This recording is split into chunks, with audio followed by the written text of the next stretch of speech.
And you said your sister and your dad Both dead.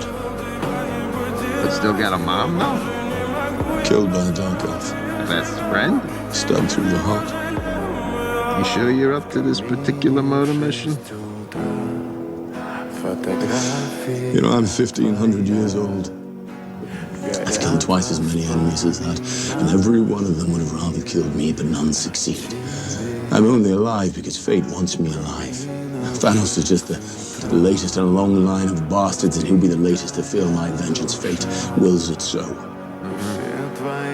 And what if you're wrong? Well, if I'm wrong, then what more could I do?